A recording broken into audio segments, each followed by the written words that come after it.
Las guerras, se ganen o se pierdan, siempre guardan épica. Es decir, siempre hay actos o hechos de heroísmo que tranquilamente pueden ilustrar lo más logrado del espíritu de un pueblo, de una nación, incluso de una causa. En este sentido, investigando, te vas a dar cuenta que hay pocas guerras en la historia del mundo, y sobre todo del siglo pasado, capaces de reunir tantas muestras de heroísmo, de coraje, de sacrificio y de amor como la Guerra de Malvinas. Es increíble, pero considerando todas estas cosas, hasta haberla perdido es un honor, otra enseñanza y una muestra más de heroísmo.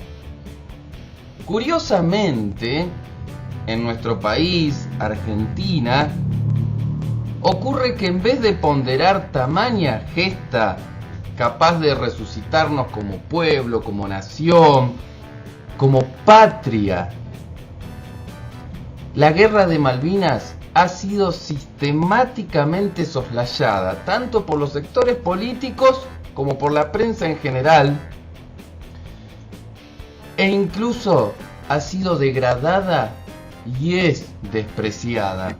Se habla de un proceso de desmalvinización, incluso. Nicolás Casanseu es el único periodista corresponsal de guerra que tuvimos en la Guerra de Malvinas, y además es una de las figuras más destacadas que se han animado a enfrentar el proceso de desmalvinización. Además, hoy me concede el honor de brindarme su valioso tiempo. Nicolás, buenas noches. Buenas noches, el honor es mío, David. Muchas gracias por tu tiempo, ante que todo. Y bueno, arranco con esto, Nicolás. ¿Cómo es posible que en Argentina hoy estemos hablando de un proceso de desmalvinización? ¿Qué es eso? ¿Por qué se da?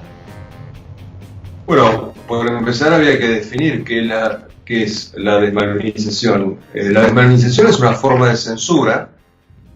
Desde distintos lados la cometieron esa maniobra de censura, primero el régimen militar y después los gobiernos democráticos, por motivos diferentes también, pero el resultado es el mismo. En el régimen militar, cuando los generales desplazan a Galtieri, lo cual fue traición en plena guerra, más allá de que Galtieri no se condujo obviamente como debía haberlo hecho, cuando lo desplazan se hace, digamos, del cargo del hombre fuerte del ejército, el general Nicolaides, un tipo bruto si los hay, ya con escucharlo hablar daba pavor. La ignorancia que afloraba por todos sus poros. Y él decretó que Malvinas no había existido. Había que actuar como si Malvinas no existió. Entre otras cosas, bueno, a los soldados los recibieron entre gallos y medianoche cuando volvieron de estar en prisión. Los mandaron a sus casas de vuelta en trenes que tenían pegoteados los vagones. Sí. Con papel de diario para que nadie los vea, se los ninguneó, se los discriminó, se los dejó de lado, y después esta desmalvinización, aunque con otros signos, siguió con los gobiernos democráticos y por diferentes motivos. En el caso de Alfonsín, la inquina personal que tenía con Galtieri, probablemente la envidia de que mal o bien, yo creo que mal, pero de todas maneras un pie de página en un libro de historia futura mencionará a Galtieri. A tal punto que Alfonsín trató también de entrar en la historia mudando la capital a Carmen de Patagones, Viedma, cosa que no le resultó. Pero básicamente muchos factores conspiraron para que nuestros combatientes sean olvidados, para que la desmalvinización, que es esta forma de censura, solamente permitiera hablar de las miserias de la guerra, que las hubo, por supuesto, como en toda guerra, pero prohibiría hablar de las grandezas, prohibiría hablar de los héroes. Entre tantas otras causas está la ideológica. Había que seguir demonizando las Fuerzas Armadas in totum, sin separar la paja del trigo, porque había que vengarse de ellas, había que deshacerse de ellas, como lo han logrado, porque hoy carecemos de Fuerzas Armadas. Exacto. Más allá del factor ideológico, también jugó un rol importante esta cuestión humana tan terrible y tan normal, casi, que es la envidia, tan destructiva, ¿no? Desde Caín y Abel, la envidia hace estragos. Entonces, los propios oficiales que se habían quedado en el continente discriminaban y ninguneaban a los que habían estado. Los que no fueron envidiaban a los que fueron. Los que fueron y arrugaron envidiaban a los que fueron y no arrugaron. Y los que fueron y no arrugaron envidiaban a los que fueron, no arrugaron y se hicieron más conocidos. Esta cosa terrible de la envidia. Tanto es así que por ejemplo, ¿quién, Nicolás? Bueno, por ejemplo, uno de los más grandes héroes de la Fuerza Aérea, Pablo Marcos Rafael Carballo, el capitán Cruz, sí, cuando llega al grado de comodoro, lo asignan como jefe de una especie de depósito de la Fuerza Aérea, lo cual no era para él, era un hombre de acción, no era para estar custodiando un depósito. Desaparecen 2 fusiles FAL del depósito, le piden a Carballo que pida la baja por esta desaparición de los 2 fusiles FAL, inclusive después me contaron que cuando Carballo se va, por esta causa irrisoria, vuelven a aparecer los fusiles que supuestamente se habían robado. Una cama lisa y llanamente. ¿Pero quién envidiaba? Los jefes de la Fuerza Aérea que no habían ido a la guerra, que envidiaban su gloria, que envidiaban sobre todo su hombría de bien, que envidiaban esta calidad de ser humano superior que tiene Carballo. Yo no sé si usted lo conoce personalmente, Carballo es un santo en vida, es un hombre totalmente santo, no odia a nadie, solo piensa en hacer el bien, es totalmente desinteresado. Bueno, cuando sus amigos lo atacan habla bien de sus amigos, de sus enemigos lo atacan habla bien de sus enemigos. Bueno, es una persona excepcional. Seguramente muchas personas oscuras no pueden soportar un ser tan luminoso al lado. Y esto pasó en mayor o menor grado con muchos de los combatientes de Malvinas. Había una orden de hay que disciplinar a los malvineros, que era una manera de perseguirlos, de sacarlos del medio, de obligarlos a que se vayan, de acosarlos, en vez de aprovechar su experiencia. Así que la envidia fue también un factor muy poderoso. Y bueno, entre una y otra cosa se han ido sumando ideas fuerzas falaces para desglorizar la gesta de Malvinas, ¿no? Para seguir machacando en la conciencia del pueblo argentino de que fue una guerra absurda, de que estábamos condenados a la derrota, de que fue culpa de un general borracho y una cantidad de mentiras. Ya vamos a volver a eso. No puedo, lo que te voy a preguntar a vos, y yo a vos te considero, al igual que el ejército argentino y el Congreso de la Nación, te considero un veterano de guerra también.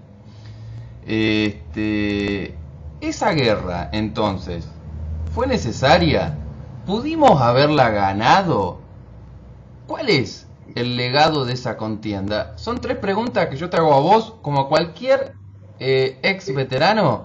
Yo se la hago a todo el mundo que tenga oportunidad, y también te lo hago a vos. ¿Fue necesaria? ¿Pudimos haberla ganado?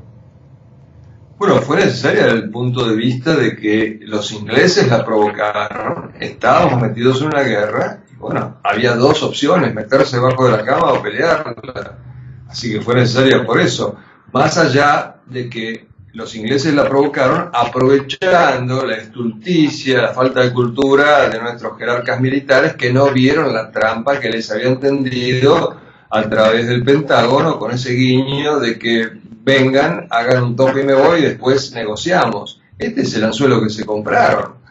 Pero más allá de eso, una vez que Inglaterra obtuvo lo que quería, que era esto que quería presentar como una provocación argentina y entonces tener la excusa para sentar las bases de su fortaleza Falklands en Malvinas, con vistas a controlar el petróleo de la zona, con vistas a controlar el paso interoceánico y con vistas a la proyección a la Antártida, que es el siguiente paso. que va a ocurrir inexorablemente, sobre todo si estamos de rodillas y desarmados. Así que eso por un lado. Ahora, la guerra podía haberse ganado. Sí. El gran teórico de la guerra, Clausewitz, sostiene que la guerra no la gana el que tiene más tropas, más pertrechos, más tecnología, más armamento, la gana el que tiene la voluntad más fuerte. Por ejemplo, nuestros pilotos tuvieron la voluntad más fuerte, porque con aviones modelo 50 en muchos casos diezmaron una flota modelo 80, el último grito de la tecnología. Suplieron esos 30 años de diferencia en tecnología con coraje y con pericia. Pero el tema de que si la guerra podía haberse ganado o no, vamos a dejársela a los enemigos y a los aliados de los enemigos. Sí. Sandy Woodward, el almirante jefe de la flota inglesa, tiene un libro que se llama Los 100 días, que recoge su diario de la guerra. Entonces el 13 de junio él hace una lista de todos los barcos que nosotros le hemos hundido o puesto fuera de combate. Habla de lo dañada que está la flota además por la acción desgastante del agua salina en alta mar, tanto tiempo sin mantenimiento. Sí. Y escribe esta frase: si los argentinos pudieran soplarnos, nos caemos. La escribe el 13 de junio, el día en que Menéndez decide prematuramente rendirse. Los generales no tenían esa voluntad de ganar que sí tenían, por ejemplo. Perdón, prematuramente. Prematuramente, Nicolás, comprenderás, yo tengo 33 años y la verdad que a mí me gusta entrevistarte a vos, porque yo sé que me voy a encontrar con un montón de cosas que nunca escuché. Eso que vos estás diciendo ahora, prematuramente, jamás lo escuché. Qué interesante. Bueno, tampoco lo digo yo, lo dicen los jefes militares ingleses. Si vos vas a un video que hicieron los ingleses para los 30 años de la Guerra de Malvinas, que está en YouTube, que se llama Malvinas, el gran juego, The Great Gamble, vos vas a escuchar a los jefes militares ingleses que estaban en tierra, que cuentan que estaban esperando con temor el contraataque argentino que nunca tuvo lugar. Menéndez nunca dio una orden de ataque ni de contraataque. Algunos me dicen, por ejemplo, bueno, el 14 de junio no quedaba otra cosa porque los ingleses ya estaban a portas. Menéndez no se rindió el 14 de junio. Menéndez se rindió el día que pisó Malvinas. Vino rendido, nunca quiso pelear, nunca quiso organizar una defensa en serio. Te cuento una, el 8 de junio la aviación argentina ataca un desembarco inglés en Bahía Agradable. Esto pasó a la historia como el día más negro de la flota británica, porque además de hundirle barcos, les quemamos vivos a sus tripulantes. Lo lamento, no lo digo con ningún tipo de morbo ni sadismo, pero están las imágenes de los ingleses bajando quemados de los buques.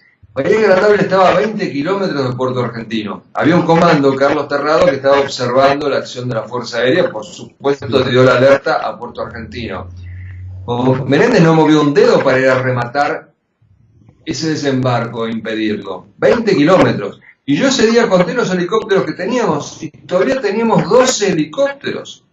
Menéndez vino rendido de entrada y en cuanto pudo se rindió. Y esto lo estuvimos observando todos. Nicolás, ¿a qué lo atribuís? Menéndez fue rendido a Malvinas. Me das un título espectacular. ¿A qué lo atribuís? Bueno, que nuestros generales eran generales de escritorio. Cuando termina la guerra, el Tata Joffre consigue un rarísimo reportaje con Galtieri en el diario Clarín. Sí. Y Galtieri le dice: yo estaba observando que con cada día que pasaba Menéndez se enterraba cada vez más en el terreno. Y entonces el Tata Joffre le dice: pero entonces, ¿por qué no lo reemplazó por otro general? Y Galtieri le contesta: porque era el mejor general que teníamos. Imagínate cómo serían los demás. Los generales argentinos eran generales de escritorio, venían de un ejército de 100 años de paz, no tenían en sus más terribles pesadillas la idea de que iban a ir a una guerra, y menos con Inglaterra y menos con toda la OTAN. Por eso nunca buscaron la guerra. Cuando dicen los militares fueron a la guerra, no fueron a la guerra. Cayeron en una trampa y después no pudieron dar marcha atrás. No se entiende Malvinas. Una consulta entonces. ¿Acaso la lucha antisubversiva que tuvo lugar en Argentina, la guerra antisubversiva, por llamarla con precisión, no sirvió para entrenar a esos soldados? Tucumán, Formosa, perdón, a esos generales.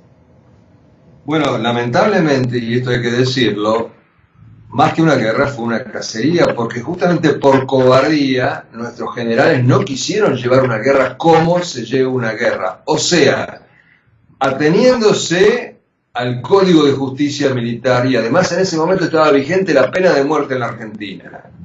En vez de tener las agallas para hacer un juicio, aunque sea sumario, al terrorista, y fusilarlo como lo permitía la ley en ese momento, como no tenían las agallas para firmar penas de muerte, hicieron esto de la represión ilegal y sobre todo inmoral, con la cual destruyeron la moral del ejército, lo deslegitimaron y a largo plazo lograron que los montoneros gobernaran el país como lo gobernaron los últimos 12 años, por cobardía. Porque hubo solamente 2 generales que dijeron, yo reprimo, pero con la ley en la mano, y enseguida los dieron de baja. Fueron los generales Mujica y Guaso. Entonces, ¿de qué experiencia podemos estar hablando? Hubo sí combates en el monte tucumano, pero en general, esto de chupar gente y después liquidarla cuando está desarmada va contra todos los códigos de honor militar. Eso fue más bien una cacería en muchos casos. Hubo otros combates legítimos, como por ejemplo el capitán Leonetti, que muere cuando muere Santucho, el jefe del ERP, o tantos otros, el soldado que en el regimiento de Formosa, cuando lo asaltan los montoneros y le intiman que se rinda, le dice, acá no se rinde nadie, mierda, le dice mierda al tipo que le está apuntando y lo matan. Sí. Pero en general la metodología fue perversa, porque para combatir a un monstruo uno no se puede convertir en otro monstruo, porque deslegitima su lucha. Evidentemente tendríamos, y con gran placer, una charla aparte en este sentido, y con vos mejor que nadie, ¿no es así? Necesito yo, si se quiere, desmitificar o no algunas cuestiones que tienen que ver con Malvinas, con toda esa historia que nos han contado.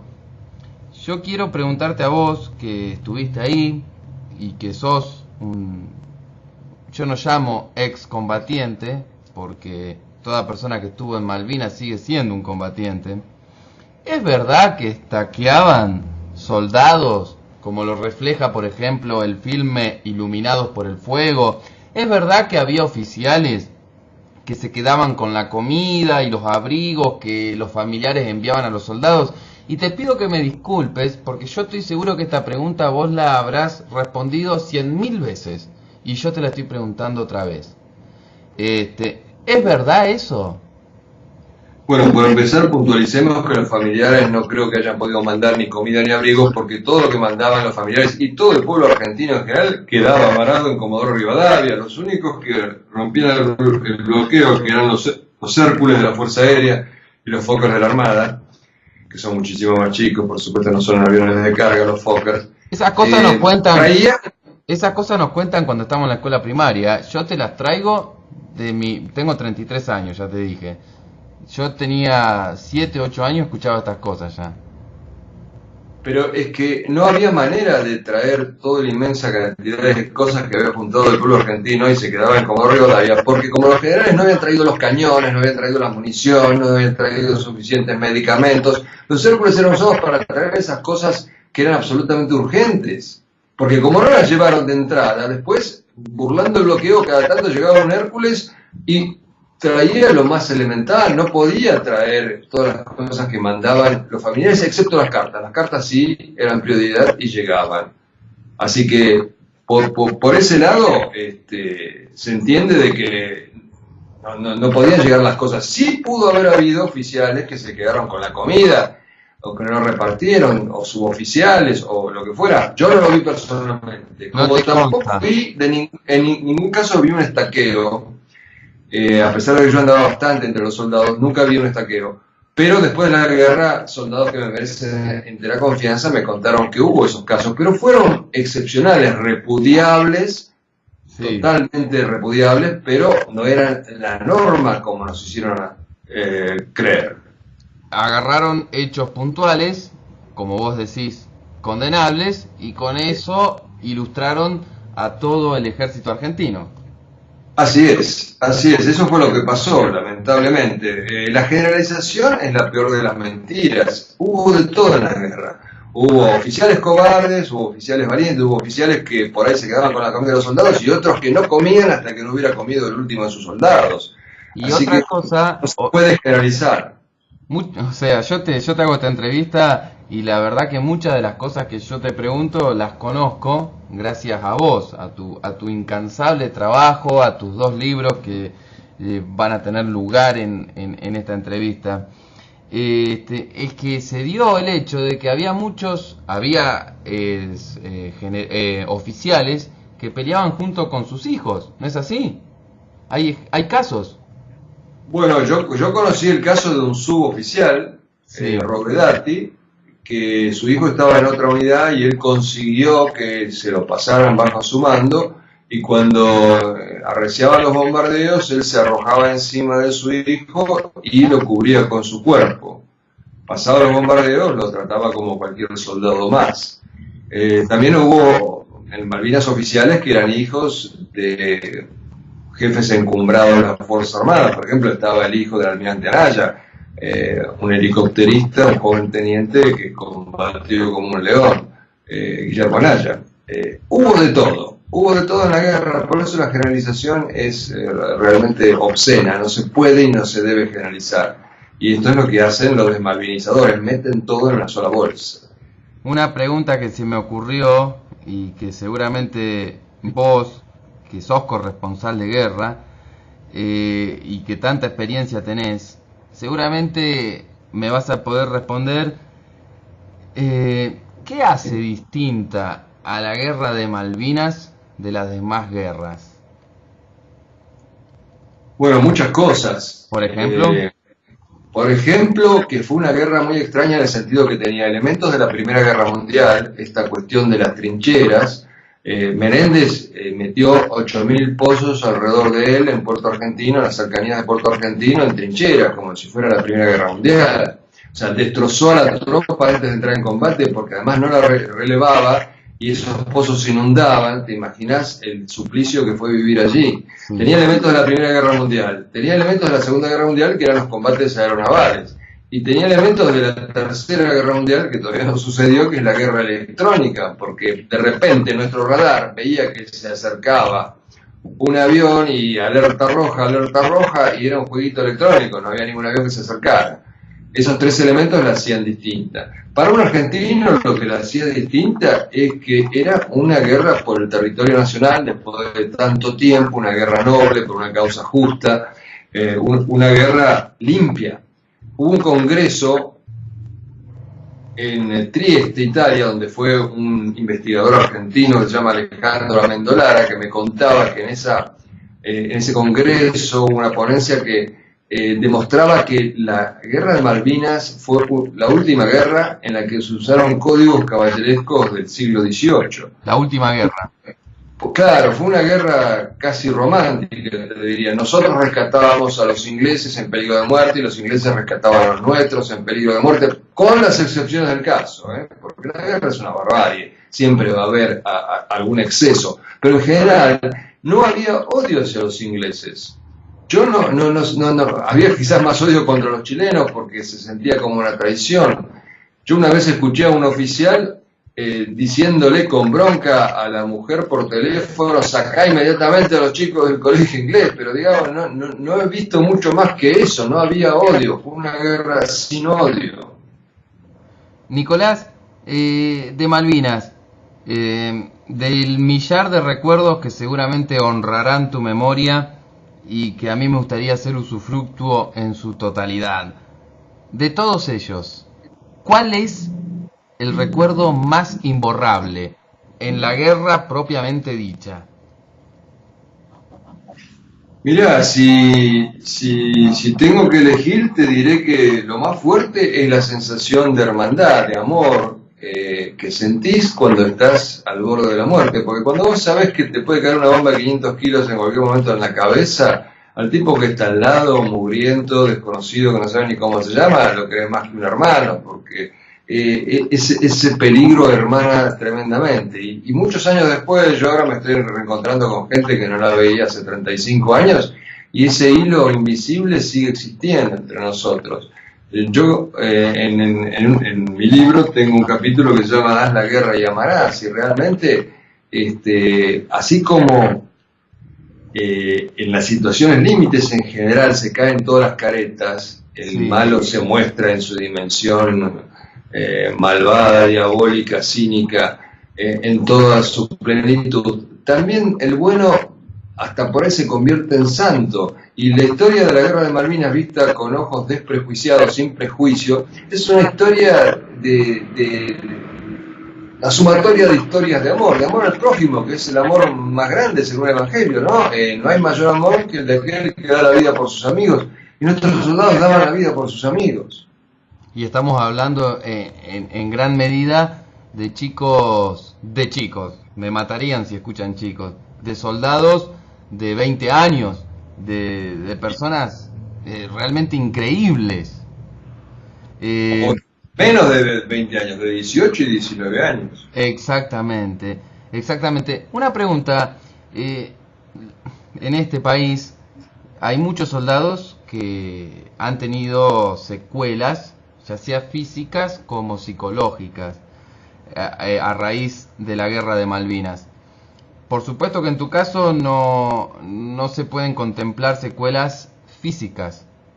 Vos, Nicolás, ¿tenés secuelas psicológicas por la guerra de Malvinas, por haber estado ahí? Perdón, me estoy metiendo con tu intimidad, quizás indebidamente. Bueno, podría preguntarle a mis 3 exmujeres a ver qué te dicen. Mira, hay una teoría según la cual, en mayor o menor medida, todos los que estuvimos en una guerra tenemos síndrome de estrés postraumático, mayor o menor medida. Se manifiesta de entrada o con el paso de los años. Pero está cada vez más firme esa teoría, al punto tal que en Estados Unidos han propuesto a cualquier persona que venga del frente hacerle tratamiento psiquiátrico más allá de que lo pida o no lo pida, como una cuestión preventiva. Sí. Evidentemente, pero fuertes algún rastro dejan, depende de la personalidad de cada uno, de la fortaleza. Te pregunto, en mi supina ignorancia, por ejemplo, a la madrugada, ¿alguna vez te despertaste tras soñar que estabas en la guerra, en un campo de combate? Me ha pasado a veces, no con frecuencia, pero sí me ha pasado. Pero me ha pasado una cosa muy recurrente, muy terrible. Son pesadillas terribles que tengo, sí, que no son de la guerra, sino de la posguerra. Y si vos hablas con los soldados, el 99,99% te va a decir que la posguerra fue mucho peor que la guerra. Porque tanto a ellos como a mí nos ningunearon, nos dejaron sin trabajo. Y vos sabés que para un hombre no hay nada más terrible, sobre todo si como yo tiene 3 o 4 hijos, que quedarse sin trabajo. Entonces mi pesadilla recurrente es que no tengo trabajo.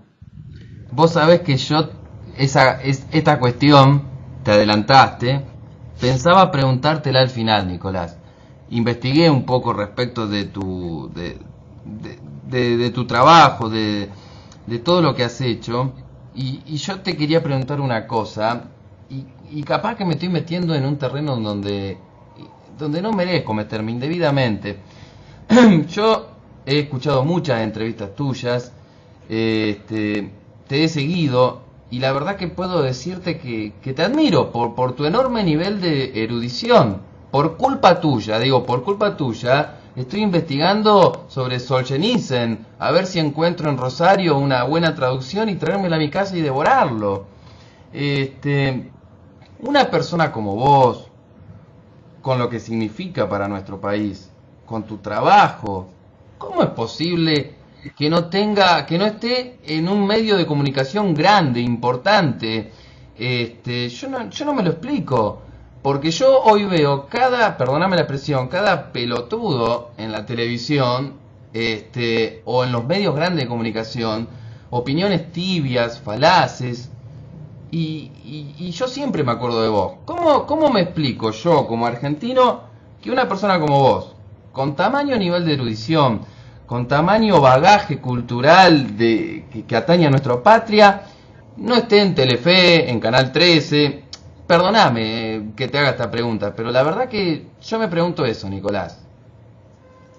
Bueno, de alguna manera me lo pregunto yo también. Te cuento que cuando volví de Malvinas, Sí, me entrevistó para la NBC un productor al que yo había conocido cuando en el 79 cubrí la guerra civil en Nicaragua, Charlie Gómez. sí, Y me palmeó la espalda y me dijo, bueno, de ahora en más estás hecho, nunca más te va a faltar trabajo ni a vos ni a tus hijos. sí. Qué equivocado que estaba. Supongo que eso pasará en otras latitudes. Como pasa, por ejemplo, con los militares. Los militares acá, una vez que terminan su carrera, no sirven para nada, nadie los quiere emplear ni nada, excepto en seguridad. Pero en el mundo desarrollado, la experiencia en combate es equivalente casi a un máster. El general Schwarzkopf, cuando terminó la campaña Tormenta del Desierto contra Irak, Sí. y el tipo se retiró, lo nombraron presidente de la Coca-Cola. El hijo de un comando que combatió en la Legión Extranjera, Duarte, cuando terminó su contrato en la Legión Extranjera, lo contrataron de la petrolera Total, en un puestazo. Única experiencia, combate. Porque la experiencia de combate es un plus en las naciones desarrolladas. Acá es al contrario, un baldón. Es impresionante. Y sin olvidar que, por ejemplo, John McCain en Estados Unidos fue nada más y nada menos que candidato a presidente. Eso habla del respeto que se tiene por nuestros por los excombatientes. Yo quiero decirte, perdóname que me haya metido en ese aspecto íntimo, tengo una estima tan alta de vos que verdaderamente considero que te mereces ser lo que sos. Palabra mayor. Vamos ahora... me olvidaba de una última preguntita, también de color, y ya vamos a un tema más álgido, y la cortamos ahí. ¿A quién vos, Nicolás Casanseu, considerás el máximo héroe de Malvinas? Siempre hay uno que es el que está ahí arriba. Bueno, son muchos, ¿no? Sería injusto, pero uno de los que yo considero como máximo héroe de Malvinas es un hombre que recién fue reconocido hace un año, que es el teniente de corbeta Carlos Daniel Vázquez, que con sus 40 hombres en Tumbledown mantuvo a raya a los ingleses que lo superaban 10-1, que fue abandonado por su propia unidad a su suerte, y que llegó a combatir a bayoneta calada, y no solo eso, sino que en 3 oportunidades pidió fuego propio sobre sí mismo para parar a los ingleses. Y nosotros, como nos caracterizamos, cuando terminó el combate, como lo dieron por muerto, condecoraron a los que se habían rajado en vez de condecorarlo a él, y en su legajo le pusieron que él se había replegado cuando nunca se replegó. Él tuvo casi un 90% de bajas. Y el hombre que amaba la Armada estuvo durante más de 30 años pidiendo internamente que corrijan esa injusticia para con él y para con sus hombres, y recién el 25 de noviembre del 2015 fue corregida. Bueno, increíble que hayan tenido que pasar 35 años para eso. Ahora, eso que vos mencionás, ¿no es una muestra de que, si bien por un lado denunciamos la desmalvinización, por otro lado podemos ilusionarnos con una malvinización? Porque están reconociendo un héroe. Claro, bueno, lo reconoció el eventual jefe de la Armada. Todos los anteriores jefes de la Armada no lo hicieron. Este jefe de la Armada dijo que la conciencia lo estaba comiendo y quería reparar esa injusticia. Pero el Estado, los medios de prensa no tienen ningún apuro en reconocer a nuestros héroes, siguen dándole cabida a los desmalvinizadores, a los mentirosos. Ayer escuché un reportaje de Pérez Esquivel, donde este tipo decía que en Malvinas habían torturado a los soldados enterrándolos hasta el cuello en la arena. En Malvinas no hay arena, por empezar, hay turba. Además, el tipo no tiene la más remota idea de la geografía de Malvinas. Es imposible cavar un pozo de la longitud de un hombre, es un esfuerzo sobrehumano que jamás se hizo. Sí hubo, según tengo testimonios, estaqueos, pero a nadie enterraron hasta el cuello. La cuestión es amontonar horrores, no importa si son verosímiles o no. La verdad, una vergüenza el premio Nobel que tenemos. Justamente, Nicolás, como siempre, te adelantás a lo que yo te voy a preguntar. Parece que vos sabías lo que yo tengo en mente. Decime una cosa, y realmente me confío de un argumento tan sincero de tu parte. ¿Qué buscan Pérez Esquivel y compañía en Malvinas?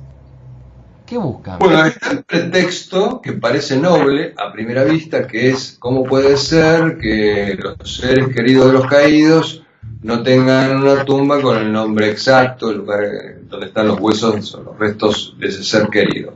Entonces hay que identificarlo, porque hay muchas tumbas donde dice soldado argentino solo conocido por Dios. A simple vista parece lógico, pero una vez más esto revela una gran ignorancia. Yo no creo que sea tanto ignorancia como mala fe. ¿Por qué? ¿Por qué dice soldado argentino solo conocido por Dios? Porque estos hombres que están enterrados allí previamente estuvieron en otros lugares. Por empezar, muchos de ellos, cuando fueron abatidos, sus cuerpos fueron destrozados. Hay que imaginarse lo que le hace un misilazo, un cañonazo o una granada de mano a un cuerpo. Deja pedazos. Lo destruye. Yo estuve hace poco pasando por el Museo Naval de Tigre, donde está la cubierta del aviso Sobral, que le pegaron un misilazo, y justamente me contaba un veterano que él fue el encargado de juntar los restos de los hombres caídos allí, y eran pedazos. Más allá de eso, después de la rendición, se hicieron fosas comunes. O sea, todos esos restos están mezclados. Después, mucho después, hicieron el cementerio de Darwin, que es más que nada un cementerio simbólico, donde en algunas tumbas por ahí no hay nada, en otras tumbas están todos estos restos desperdigados, destrozados. Entonces, realmente, para saber quién es quién, no basta con hacer un ADN, imaginamos un esqueleto de un hombre, no, porque son montones de huesos y habría que hacer uno por uno el ADN de cada uno de los huesos y después armar una especie de rompecabezas, una cosa pero impensable. A ver, Pérez Esquivel, como vos mencionaste, vergonzoso premio Nobel, hay una madre de Plaza de Mayo, una de las pocas respetables, si así se quiere, ¿no? De las madres. ¿Qué buscan? Pero, a ver, ¿por qué todo esto? Si me vas a decir que ellos no saben lo que vos me están contando, o que alguien no le ha aclarado el panorama, que ¿acaso pretenden ideologizar esa guerra?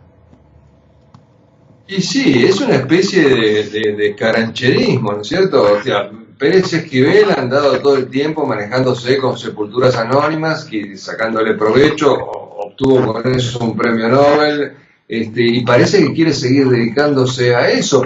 Siendo benévolos podemos pensar que tanto Nora Cortiñas como Pérez Esquivel están muy viejos y los están usando como marionetas, pero ¿por qué no se ocupan de otras cosas? Dejen a los combatientes en paz, déjenlos dormir su sueño, no tiene nada que ver con los desaparecidos. Esta cosa miserable de decirles NN, no son NN, porque NN significa no nómina, no nombre, y todos los combatientes tienen nombre. Lo que no se sabe es exactamente dónde están los huesos, por estas causas que yo te cuento.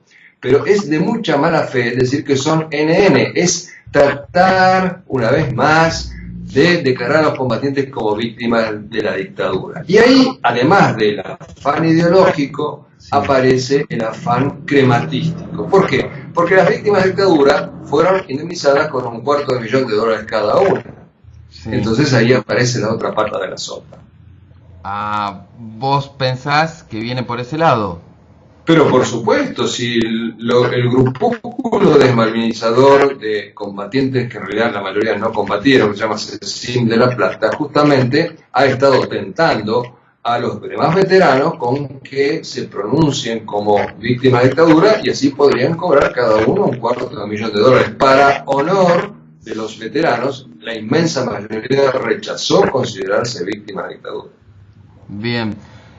Una de las cosas que yo he observado, y ya vamos redondeando, y que estuve muy pendiente, es de tu opinión respecto de la película Soldado Argentino Solo Conocido por Dios. No solo que estuve pendiente de tu opinión, sino que además me hice eco de la misma. Yo tenía muchas expectativas. Te confieso una cosa, yo no vi esa película todavía, no tengo mi opinión al respecto. Te he notado decepcionado por la película Soldado Argentino Solo Conocido por Dios. Yo la verdad que no pretendo ir en contra de ningún esfuerzo pro Malvinas, pero luego de apreciar tu visión al respecto, la película Soldado Argentino Solo Conocida por Dios, ¿vos la recomendás? Mira, yo lo que recomiendo es que todo el mundo la vea, porque yo de ninguna manera, como vos decís, quiero malograr el esfuerzo de nadie y tampoco soy el dueño de la verdad. Que todo el mundo la vea, inclusive que no se deje llevar por mi crítica, que la vea y saque su propia opinión. Yo expresé la mía en mi página de Facebook, yo sé que eso disgustó muchísimo, pero bueno, yo fui honesto, yo expresé lo que sentía. Pero la película en sí, para vos, redunda en un esfuerzo más de desmalvinización. Yo creo que es una oportunidad perdida, lamentablemente, porque yo quería una película épica y no es la película épica.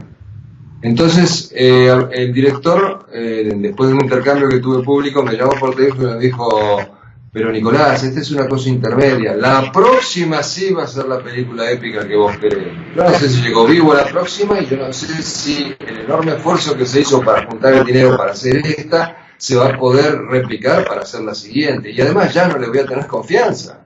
Claro. Escúchame, tenemos películas como El Soldado Ryan, etcétera, montones de películas épicas para inspirarnos y ¿qué esperamos? ¿Qué es lo que esperamos? ¿Esperamos que sea políticamente correcto hacer una película épica? Y si en 50 años también sigue siendo políticamente incorrecto hacer una película épica, vamos a seguir sin hacerla. ¿Es políticamente incorrecto entonces hablar de la gesta de Malvinas? Y aparentemente sí, porque mira, acá hay una cuestión fundamental, y es que no quieren que tengamos héroes en los cuales inspirarnos, arquetipos. ¿Por qué? Porque el ejemplo del cobarde a docena, para abajo, el ejemplo de Edgardo Esteban, el cobarde que hizo la película Iluminado por el Fuego, a docena. El ejemplo de los héroes eleva. Y entonces un pueblo elevado, inspirado en los héroes, es mucho más difícil de ser llevado por la nariz. Por eso no quieren que tengamos héroes, porque además los héroes son los únicos portadores y transmisores de valores eternos, como el amor, el coraje, la misericordia, la abnegación. Sí. Porque uno no le puede decir a los jóvenes, sean valientes, sean nobles, sean honrados. No, la única manera de educar es con el ejemplo. Y los héroes, con su ejemplo, son los únicos que pueden, de generación a generación, transmitir esos valores. Y no quieren que tengamos esos valores, quieren que sigamos teniendo un país corrupto, sin ideales, y entonces es mucho más fácil de manejar y mucho más fácil de saquear. Otra pregunta que yo siempre le hago a todo el mundo, y ahora no puedo dejar de hacértela a vos, es: Inglaterra, desmalvinización, ¿Inglaterra está detrás de todo? ¿A vos qué te parece? Es decir... No tengo ninguna duda. Por ejemplo, este tema de reconocimiento de los restos. Como es tan complejo el sistema, yo dudo mucho que se pueda hacer en las islas. Entonces, cuando esto se opone a los familiares que se haga, cuando digan, no podemos acá hacer todo el trabajo bien, tenemos que sacarlos de las islas y llevarlos para estudiar en Buenos Aires, los ingleses no van a permitir que nuestros caídos vuelvan después al cementerio. Están hartos del peregrinaje argentino a las islas, quieren deshacerse de eso. Entonces, estos esfuerzos argentinos son funcionales a la política inglesa y a los intereses de los kelpers. Es una de las cosas tan exhaustivas que hay en torno a la cuestión post-Malvinas. Una última pregunta y me despido. Hay cerca de 60 veteranos de guerra de Malvinas que hoy están presos porque le adjudican delitos de lesa humanidad. ¿Vos conocés alguno que merezca tu consideración? Mirá, vos sabés que el sistema judicial fue destruido en Argentina, y no puedo hablar por todos los casos, pero en una gran mayoría de casos, la gente fue metida presa no por hacer, sino por estar. En tal unidad hubo accionar antisubversivo, vos estabas en esa unidad adentro. Lo conozco en dos casos particulares, que los conozco bien porque los he ido a visitar a la cárcel. Uno es Enrique Estel, que era comando en Malvinas, y que justamente lo metieron preso porque él estaba en una unidad. No hay nada de lo que lo puedan acusar, solamente por estar, y van a ser ya más de 3 años que está sin juicio, sin condena, o sea, violando totalmente la ley. Y el otro es un gran héroe de Malvinas, que es el teniente primero Losito. Cualquiera que lo conozca sabe que jamás cumpliría una orden aberrante. Y cuando a él le presentan en el juicio la acusación de que supuestamente él había torturado a un subversivo colgándolo de los brazos y dejándolo colgado durante 8 horas, 9 horas, una barbaridad. Sí. ¿Vos te imaginás cómo queda un cuerpo si lo colgás de los brazos, las secuelas que le quedan después de tantas horas? Entonces, el abogado defensor pide una pericia médica del supuesto, de la supuesta víctima del Osito, y se la niega y lo condena. Bueno, yo que estoy abocado a todo eso, lo que vos me contás es muy ilustrativo de todo en general. Te quiero decir, no me sorprende lo que vos me estás diciendo, porque son argumentos que yo la verdad ya conozco y estoy recontra compenetrado. Nicolás, en nombre mío y en nombre de todas las personas que van a escuchar esta entrevista, yo te quiero agradecer tu honestidad, y te quiero agradecer que seas un soldado de Malvinas. Bueno, eso es un gran honor. Te agradezco mucho la oportunidad a vos y todo lo que haces, y te agradezco ese artículo maravilloso que escribiste, que te lo agradecí públicamente. Gracias, Nicolás. Te mando un fuerte abrazo y lamentablemente para vos te voy a volver a molestar para hacer uso de vos. Con mucho gusto. Gracias. Hasta la próxima, Nicolás. Chau, chau. Siempre. Chau, chau.